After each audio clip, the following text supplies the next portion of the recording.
Welcome back to my YouTube channel called Sharmia. Um, in the last video, I walked through and explained about Carpenter, and I believe I made a couple of videos on Carpenter, starting with the cluster autoscaler, explaining about Carpenter, how to install it, and provided a little bit deep dive on Carpenter versus cluster autoscaler. And then in the last video, I actually explained about Carpenter node class and the node pool, and how does the node pool provide all the node claims.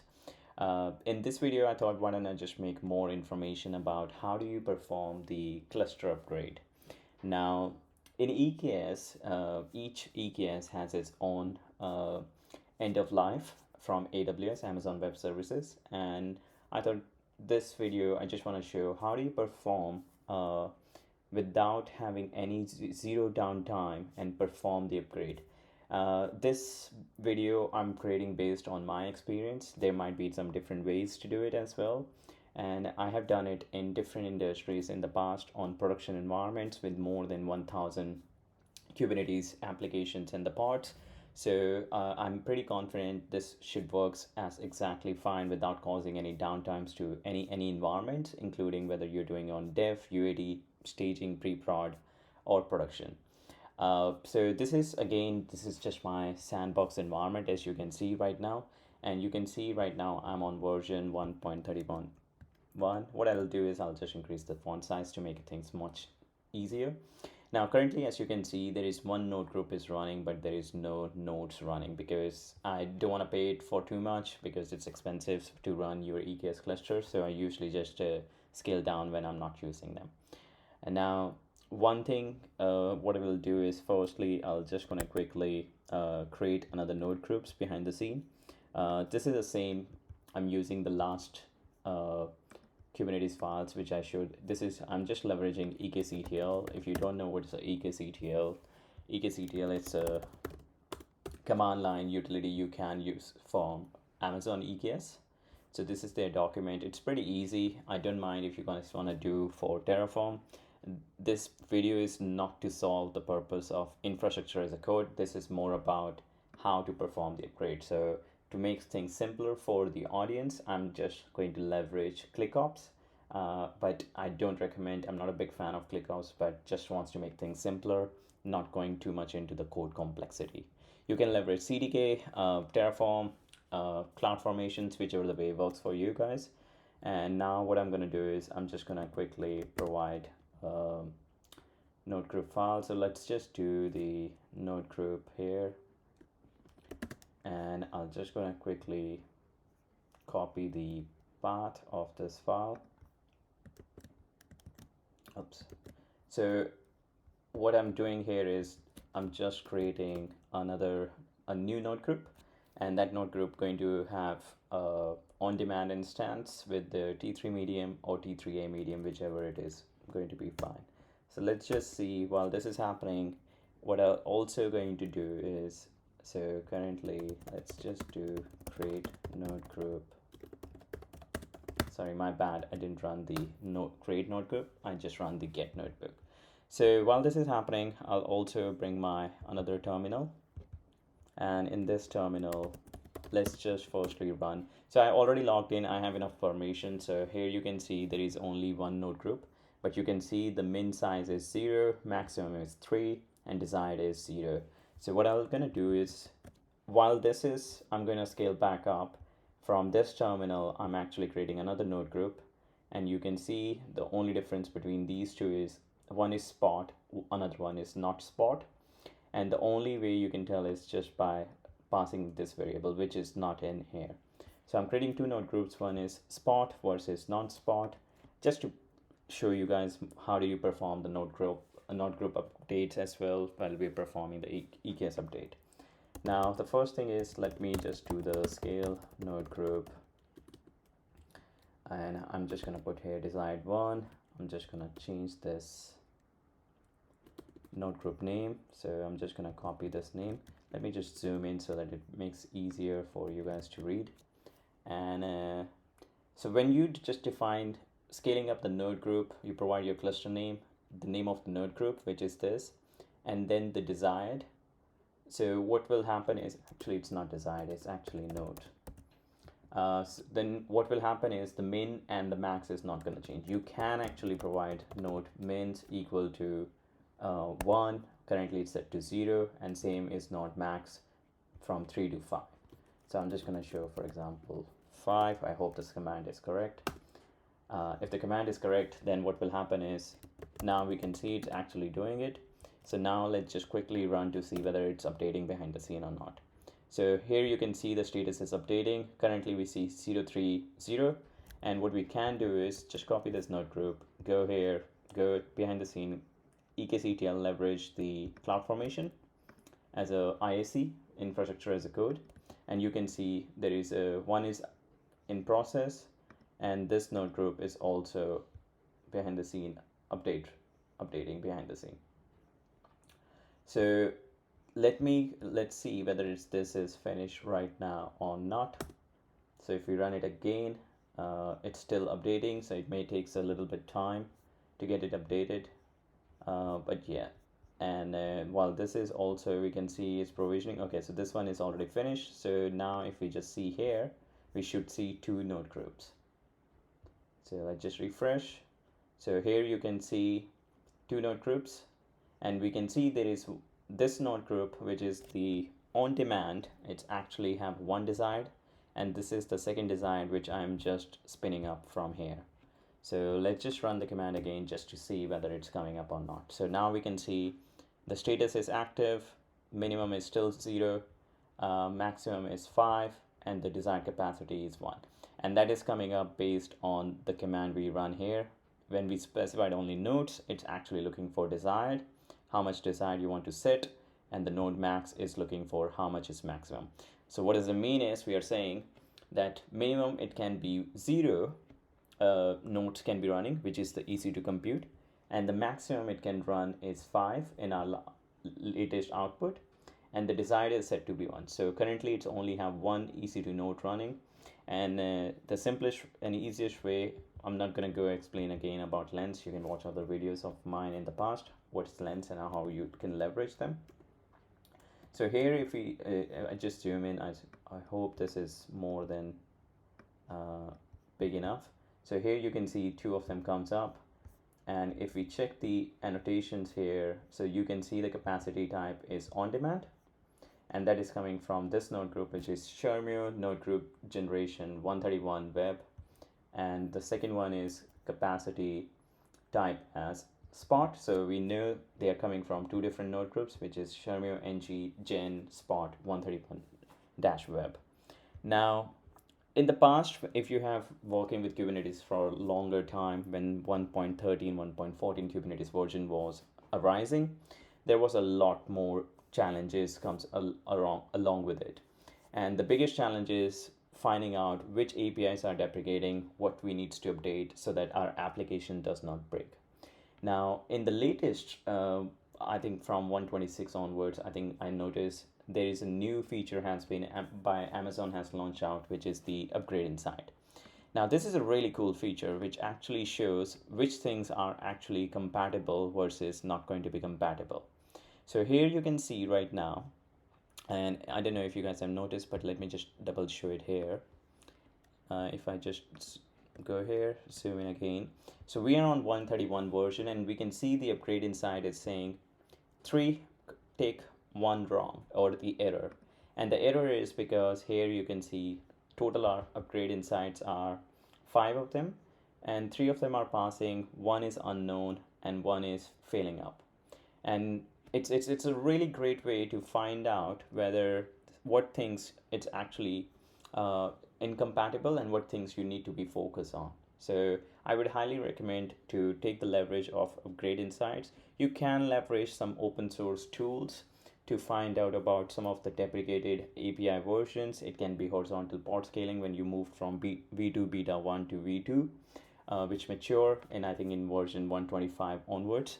So similarly, each year Kubernetes releases 2 different major versions. So as you know, the most of the public clouds such as AWS, they usually follow 1 versions behind. So if you just type Kubernetes here as an example, So here you can see right now 132 is latest, which is in as for them. So, and we can actually just do Kubernetes version 132 versus 131. Then you can find out exactly in each release history what are the main change logs. So here you can actually see, but if you're not running like on a complete public or the open source Kubernetes, to be honest, you don't have to go through all this to find out each exactly changes. Just follow whichever the public cloud you're using. If you're on Azure, follow their documentations. If you're on Google Cloud, follow their documentation. Having said that, so the way what we were gonna do is, let's just quickly search, and this documentation is really good. And here, if you see upgrading guide for updating the Kubernetes cluster. So what I'm gonna do is, so here you can see always review this is the step main here. You can go through the previous step 1, which is here about preparing for the upgrade. So making sure you have kubectl, what's the version you are, and you can run all these commands to find out exactly the information. But the main thing is after this is upgrading or updating your cluster control plane. So what I'm gonna do is I'm just gonna click here, and first is you can update your control plane any moment in time as long as your the worker nodes, which is in our case these two nodes, are not too behind. As you can see, we are on 131 version, control plane is on 131. You're fine. You can update control plane even in the business time of your cluster. You don't have to wait for it unless there is a breaking changes coming up, or these are 131 and let's say Kubernetes already on the control plane is on 133, then yes, it's not a good practice. Don't do it.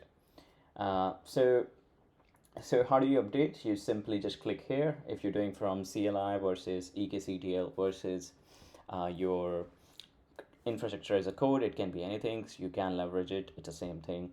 So you can see right now 132 is available. And another thing, if you have never done it before, you cannot jump the Kubernetes version. So you can't, currently I don't have an option here, but let's say if we have 133, I can't move directly control plane from 1.31 to 1.33. You cannot do that. So you have to go one version at a time. So the moment if I'm going to click upgrade, now the control plane is not managed by us, it's managed by AWS, Amazon EKS behind the scene. And so that process takes a bit of time. And how do you know that the upgrade is begins? You can simply just refresh this button and you will see the status is updating. So now what I'm going to do is I'm going to pause the video, and once this is finished, I'll come back. So welcome back. Yep. So I paused the video and now I'm just making another video. And here you can see the status is now active, and we can see the Kubernetes version has been updated to 1.32 from 1.31. However, we still have a couple of more things to do. Firstly, as you can see, the worker nodes are still sitting on version 1.31.5. Now, while I was waiting for this update to finish, it didn't take too long. I was expecting 20 minutes, but it done it within 10 minutes. So what I actually open it up and find out a really cool release notes documentation from AWS side as well.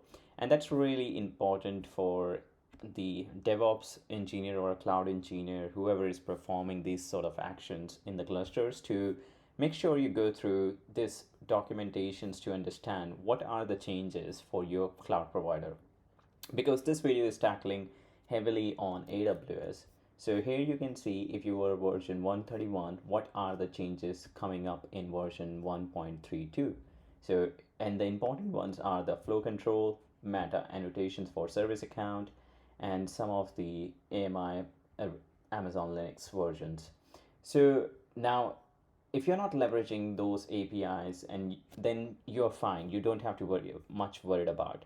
You only needs to be much worried about on the changes which can impact your applications if you're leveraging. For example, if you're using a service account and you're using certain annotations, such as if this annotation has been deprecated, which you are using in the past, then yes, you have to make sure you're getting the warnings. It's better to use a separate namespace as they recommended. So it depends upon what your applications, what sort of APIs you are leveraging from Kubernetes, you go through those documentation.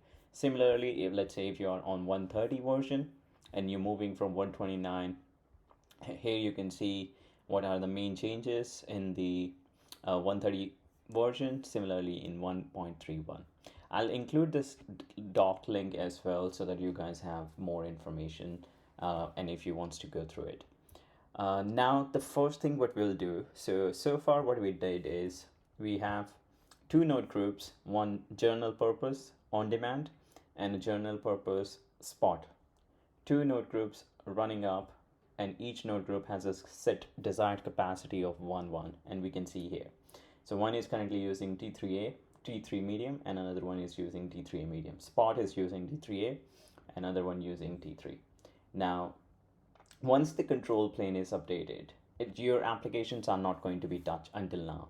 So here's the first thing what we'll be doing. You have to go list out in the add-ons, and every step again I'm just going to repeat, you can do it through EKS-ETL, AWS CLI, or Terraform, or AWS CDK, whichever the tool as an infrastructure as a code you like to use, or command line utility, you can leverage it.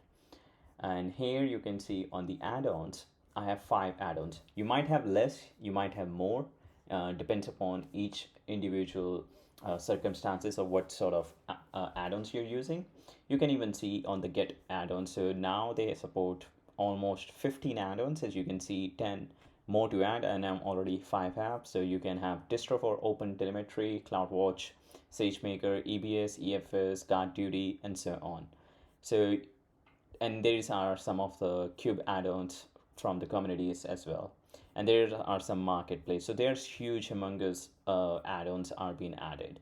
Now, AWS does not provide you the full documentations. You have to check if you're downloading and installing a community-based add-on versus somebody's from the marketplace. You have to maybe check with the vendors what sort of upgrade or update process they recommend.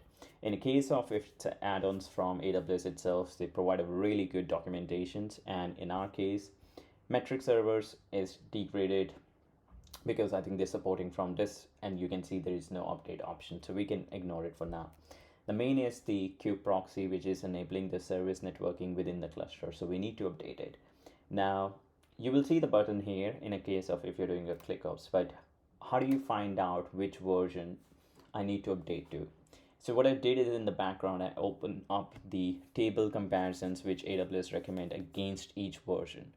So as you can see, for the managed kube proxy, which in our case I'm using as an add-on, they recommend if you're going for running a Kubernetes version 1.32, try to have your kube proxy version 1.32 EKS build 0.2. So that's the recommended guidelines from AWS, and I highly recommend you follow those tables so that you don't have any failures or anything's happens. So here you can see I'm on 1.31.2, and they're recommending me to move to the 131.3.eks build. The moment when you're gonna click save, and I'm gonna quickly show from Lens what is happening behind the scene. So here, if we just see, because as you can see, I'm not running much. So you can see the kube proxy ports are updating. When I say updating behind the scene, what they're doing is literally nothing. They're just changing the image. So currently, as you can see, it's 131.3, it's moving to 132, and that's the way it's rolling updates, it's happening. So that's basically it. So you're just updating now your add-ons by finding out what version are you on versus what they are recommending to go for. So and you please make sure you just perform the add-ons updated one at a time, and you always check your cluster is healthy, your applications are healthy, they are not being impacted, because so that you are not having any downtime. So as we can see, both of them are now updated. So we should see, if I refresh, an active state. As we can see, now it is active. So far we are all good. We come out, again go to add-ons, target the next one. So now here we can see right now, if we just refresh so that we don't see any more add-on. So here you can see right now, I still see an option for updating. I don't know if it's a glitch, but now it is showing me the version which is 1.32. And if you remember in this documentation, I didn't see this option earlier, unless I was blind, but yeah, I didn't see this option. So it only shows me till here. So now I'm just gonna move to 132. So I'm just gonna do it again so that I'm actually up to date. And then again, we will be seeing a rolling update, and you can see behind the scene it's updating one at a time, and you can see it's just updated. If I just click, go down here, you can see now I'm on 1.320 minimal EKS build 0.2. That is what we were looking for. So it's looking all good, and if we just come out here, go to add-ons again, we should not see any more to update. So let's just wait for until this finish so that we are not doing, so it's although we can see the parts are ready, but I think the control plane is still taking time to make sure it's working well behind the scenes. So let's just wait for a few more seconds to confirm that it's all working well. So here we can see now the kubeproxy is updated, and we don't see any more update version option, which is great. So now here we can see I'm just tackling up the VPC CNI. Again, for VPC CNI, I open it up here. Where is the VPC CNI? Here. So VPC CNI is recommending, if you're going for version 1.32, make sure you have Kubernetes version 1.19.2 EKS build 0.5. If you are going towards Kubernetes version 1.31, then try to download same. But you can see, regardless of, in the case of VPC CNI, they just recommend to, whichever the Kubernetes version are you on, just make sure you try to have the latest version, which is 1.19.2. So we will going to do the same. Although we can see 1.19.3 is available, which is the latest. However, their documentation is still pointing to one version behind. So it's a sometimes you might find the documentation can take a little bit time, and this is a real example where the documentation is not up to date as compared to the code bases where they're releasing 1.19.3 while we don't see that one exist here. So you can also raise a feature request, or somebody perhaps has already raised. You can find out that information just by editing this page on GitHub if you don't know. And here you can actually see on the pull request if that is already being tackled. If it's not in the open pull request, you can actually, so here you can see somebody's already complaining about EKS update cluster config, and here you can see what file changes they are recommending. So they're just adding some changes, but if you don't see and you're saying that it should be 1.19.3, you can ask them to add it, or you can raise a pull request. That's how you contribute to the open source. Anyway, so now I'm just going to move it to 1.19.3. We're going to click on save. Again, behind the scene, you can watch your pods live. With the UI, like a GUI, like Lens, it makes things much easier. And you can see when you're just doing the CNI updates, your AWS nodes are updating one at a time. And we will be seeing once this one is actually healthy, as you can see, this one goes running and healthy. So you're just gonna do it for this. And once both are healthy, control plane fields, everything's working good, the add-ons are fine. And if we refresh, we should see that is also up to date, so which is updating at the moment. So let's just wait for a few seconds more. I'm just gonna refresh my screen so that it actually shows me the updated. As you can see now, this is active and updated, and we don't see update option. Now CoreDNS is another one, which is for service discovery within the cluster. As I mentioned, you might be not leveraging all the add-ons. You maybe have less, you maybe have more, and all matters upon your cluster. What sort of applications you're using versus what add-ons, what you're trying to gain out of it. For CoreDNS, again, the same things they have recommended. If you are on version 1.32, download and make sure you are on CoreDNS version 1.11.4. I'm also very curious, so I'm just going to quickly check what version we are on here itself. So if we just go to the image, so we are on 1.11.3. So even if you can see here, version 1.11.3. So that's how you can actually check. You don't have to come to the console, you can check it from the pod image itself. So here I'm just going to move it to latest, which is version 1.11.4, and click save. Again, you will see it's rolling updates, slowly updating both the core DNS. We will be seeing in a matter of few seconds. And they are rolling out, as you can see. And you can see it's pretty quick as well, that it's getting live and healthy. So when we just go back again to the cluster, onto the add-ons, I'm going to refresh my again, and just to see. And here we can see where is the core DNS. It's still showing updating, so let's just wait for a few more seconds. And it's still updating, although we can see the actual pods are up and running fine. But as I mentioned, the control planes behind the scenes do perform some health checks to making sure everything's working as expected. That's why we are seeing the updating status as still pending. So now if we check, so status is active, perfect. So now we can see all of them are up to date. Only the one is left is the EKS pod identity agent. Now, some of the add-ons does not have this table comparisons which they recommend, and one port identity is one of them. So in that case is you just try to move to the latest version. So you make sure you always move to the latest version. In my case, I'm using the EKS pod identity agent for Carpenter, and by default, when you install a fresh cluster, you won't be having pod identity agent unless you're leveraging it. So it is created behind the scenes another pod, which is these ones.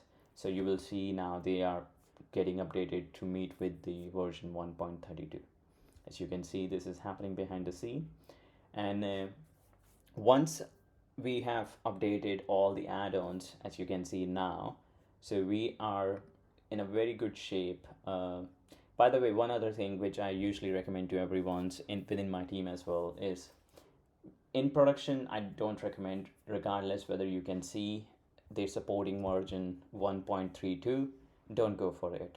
Always go latest -1 in any cloud, because once you go with the latest versions, you never know, especially in production, what issue can come up from the cloud providers. It can be Azure, it can be AWS, it can be Google Cloud.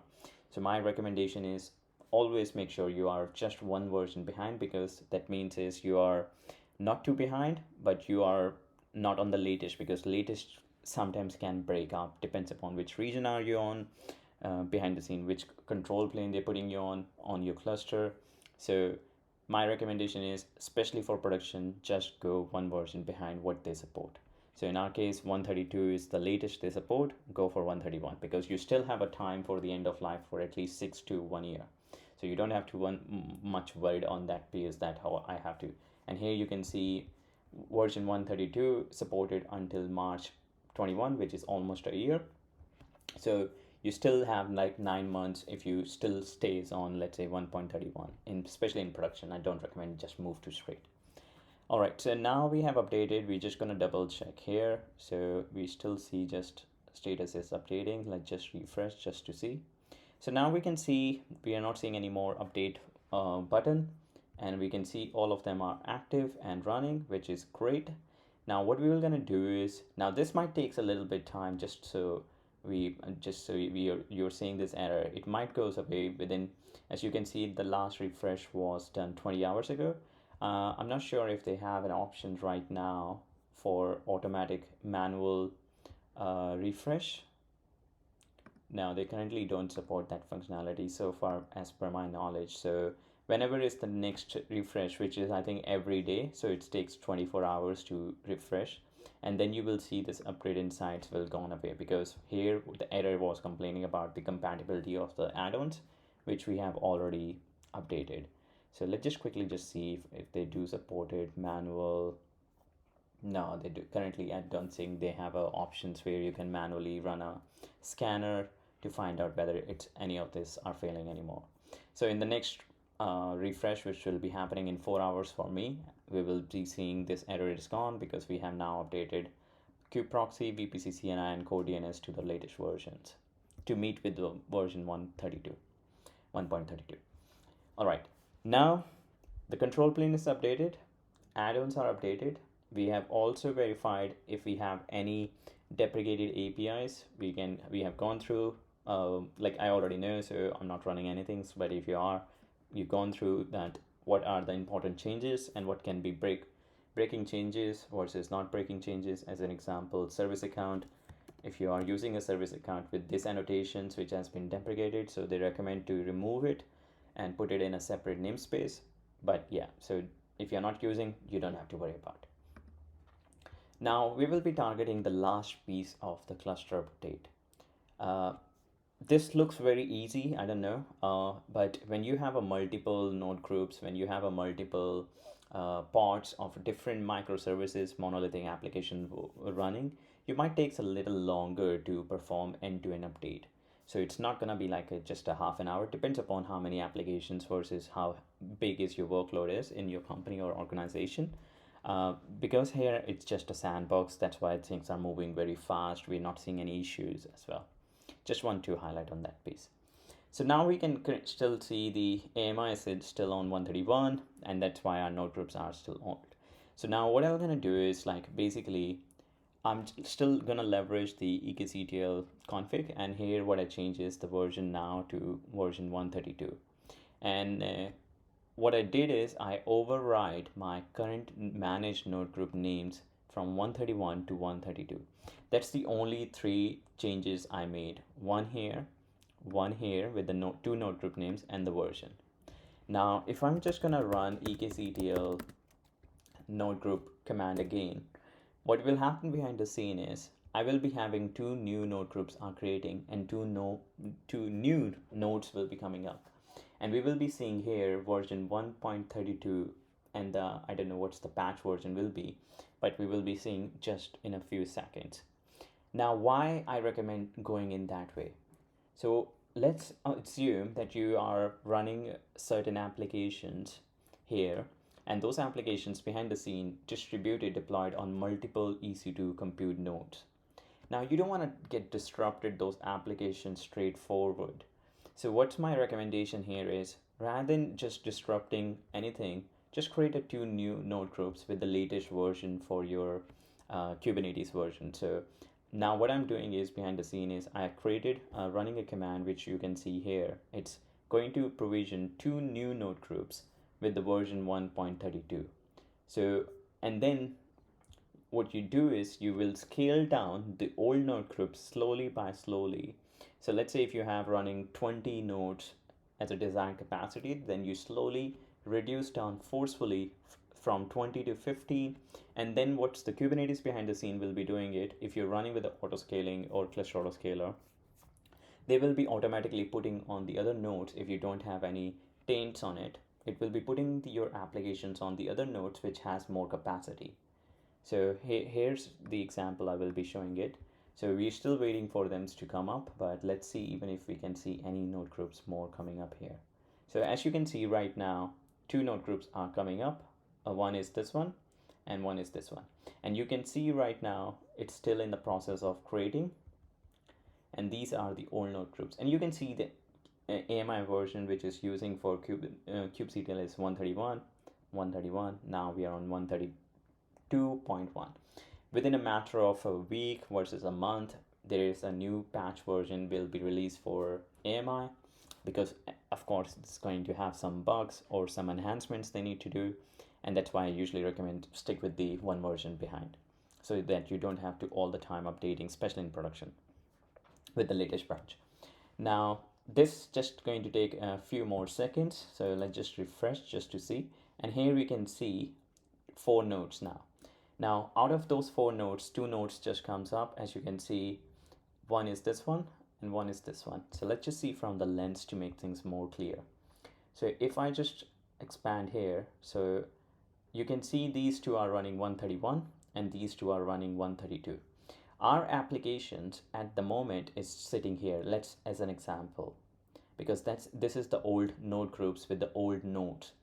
Now what we want to do is, in a bigger environment, you want to migrate your application from these 2 nodes into these 2 nodes, because that's where the 132 is running. So the simplest way what you do is you slowly scale down the old node groups, and then put the new node groups with a lot higher capacity so that the Kubernetes controller behind the scene, actually the scheduler, start migrating your application from these two to these two. So now here you can see I'm running this pods and nodes. Now what we're gonna do behind the scene, although this is not finished yet, it's about to finish, but so it is now finished. And if I just expand my screen here, just to make things bigger and good. So let's firstly type, I think I'm just gonna use the my terminal, it's just much better. So firstly, I'm just gonna type describing or getting the node groups. As you can see, 1, 2, 3, 4. And we don't need this node group. And you can see currently the min size, max, and decide is set to 131. So what we're going to do is EKS-etl scale node group. I'm just going to put this to put the name of the node group. The node group name is here, this node group name. And now I will be setting up the node equal to 0 and the node mins equal to 0 as well. So what will happen is this is going to be 0, this is going to be 0. You can leave max to 0 as well, but if you're putting up max to be limit to 1, then it will not going to work. So let's try 0 first. It might error out, we will find out. You can see it says error, operational error, because the requested max capacity cannot be less than 1. So in that way, what you have to do is you put the same condition, put here 1, minimum is still 0, and desired capacity is 0. So what we are doing is putting this one to 0, this one to 1, because of this error. As you can see, the requested max capacity cannot be less than 0, and the desired is 0, and this should work. Now behind the scene, while this is happening, as you can see, it will take a time to update the auto-scaling groups to do. We will see some of the parts which is running on that node group, which is this node group, which is 131 web. So let's quickly just see 131 web. So it's running the this node, which is 207. So 207 node, which is this one, we will be start saying disabled, or there is no more schedule. So let's just wait for a few seconds and you will be seeing that this node will be start going away. But now if you check here, we are running, might be some more parts. So for example, metric server is running here, and let's say that metric server is your application. So now this metric servers need to figure it out in other 3 nodes where it can be fulling up. And our goal is, and here you can see scheduling disabled, and you can see there is a taint has been added where, and this is a default taint has been added by Kubernetes for unscheduling no schedule, which what does it mean is there is no more, if there is a multiple deployments coming in through some CI/CD pipeline, it does not need to go there. So, and the metric servers, now that part needs to figure it out where it can go, so whether it can go on this one, or this one, and which is still fine. Our applications, and when you're running behind the scene with a horizontal pod scaling or vertical pod scaling, and you put multiple replicas, you will be all right. You don't have to worry about and any of those matters. And here, once there is no pods running about the application pods, Kubernetes will easily successfully find. While this is happening, I'll also going to do this at the same time, but you can actually, in your live environments, you can actually watch it out before you perform all this. So let's just quickly see which is the other one, which is the 131 web with Spot. So let's just quickly do the EKS-etl scale node group, and I'm just gonna put here to the this one out to this one. So I'm just trying to make the process faster, and you can see it's still taking time. It's still figuring out, like, is there nothing else running? As you can see now, the metric server has been gone. So we will be within a matter of few seconds, we will be seeing this node is completely deleted, and you can see the other one is also begin. And now here you can see the metric server has been rotated, and if you just check now the metric server and you click on the node, you can clearly see it's sitting up on the version 132, and this is our new node group 94. You can even find out which node group it belongs to. You can check it from Lens as well, by the way. As I mentioned, you just click on the labels. You can see T3A medium, spot, and you can validate that here as well. If you go to the compute and you just go for the spot one, which is 32, this one, and you go to the node 94, and here you can see what's the capacity allocations, which parts, and you can see this is the matrix server which I was just talking about. You can match with the 77449. You can just check 77449. Now there is two of them running, which we can just double check. 8LMR, we can check 8MR, and that one is running here on 94, which you can validate on 94. I hope you get some more clarifications and you get the idea. So now, as you can see, we have scaled down the node groups, and if we just type the get node groups, what we will see is we will see 0, 1, 0, 0, 1, 0, and the other ones are actually the up-to-date ones.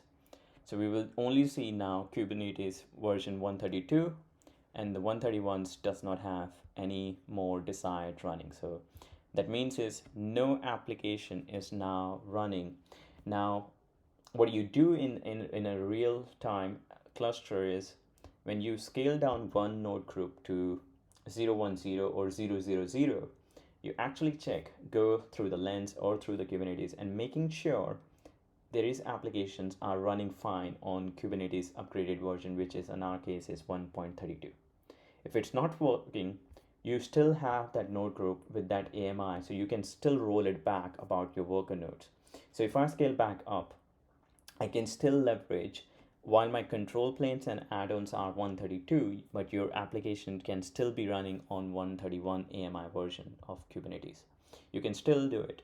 So ideally in a real-time situations where you're performing the upgrades, I usually recommend is you scale down slowly all the old node groups, and once they reach to its minimum capacity like this, and then your application will start automatically migrating onto the existing ones which has the more capacity, and you can increase this max capacity so that they can fill it up more and more on the version 132. Once you feel it's actually becoming more it's working fine, and then you within a day or two later on, when there is no complaints coming from anywhere different part of the business, then you delete your node groups. In our case, I'm just going to show it right now, and here you can see now we only running version 1.32.1, which means is we have eliminated version 1.31.1. However, I still have the node groups. That means I can still scale it back up. I'm not going to do it. If you want to scale back up just to make sure if your application start breaking, you can just use 131 until you figure it out why it's breaking up. Now, how do we delete the node groups? You simply just run the delete node group command. Again, you provide the node group name. What's the command? I literally don't remember, so I'm just gonna quickly find out. Yes, okay. So delete node group, name of your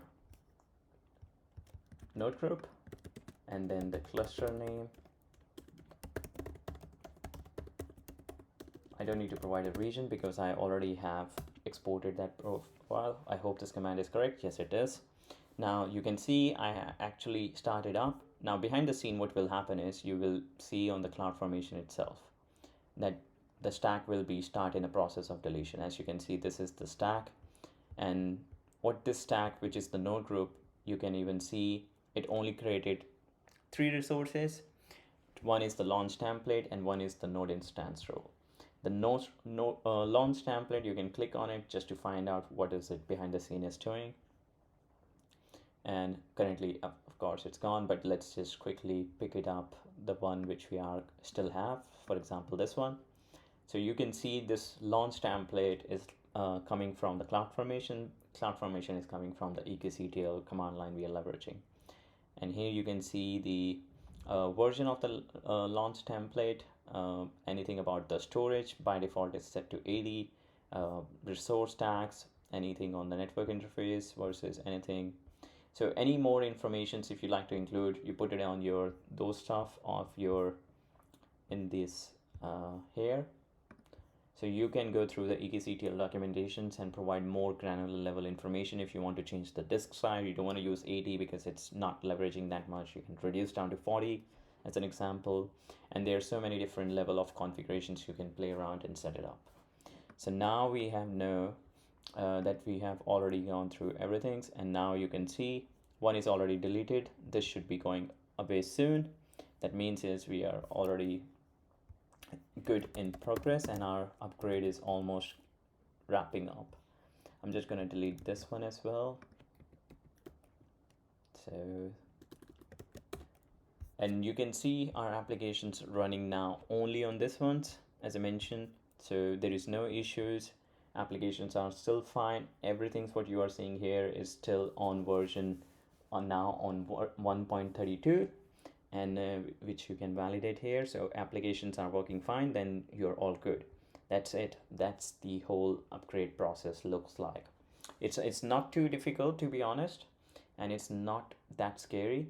I think once and you can see now I only have 2 node groups with version 132, which the latest AMI version, but that AMI version will be patched with some enhancement versus some bugs, so we'll be seeing some new AMI updates coming up. But that's the whole process, guys. Yeah, let me know if you guys have any questions. The whole end-to-end process is updated. In only the thing, as I mentioned in this video, I just showed you guys deleting the node groups as well. But in real time, I won't recommending deleting them within the same day when you're doing the upgrade. Leave them for a day or 2 or 3 days, ideally in production at least for 5 days, so that something happens, you have the chance to roll back to the previous version of AMI with that Kubernetes version. Because once you delete it, you're gone. There is no rollback option available after that. So just that thing, keep it in mind. And that's it. I hope you like and love this video. And here we can see it actually updated behind the scenes. So we are now seeing all passing up. Metric servers has been gone, so we don't have to worry about. So we are all looking good. I was not expecting they will be performing the scanner, but they did, so which is really, really good. But you just can't do manually, which I was expecting it. I hope you find this video really good, and if you have any questions, let me know. I'll try to include this documentations behind the scene as well in the YouTube descriptions. I really love if you guys can actually subscribe my channel and provide me some more content or information you guys are looking for, so that I can make those videos for on those topics. Having said that, thank you so much, and that's it for today. Bye.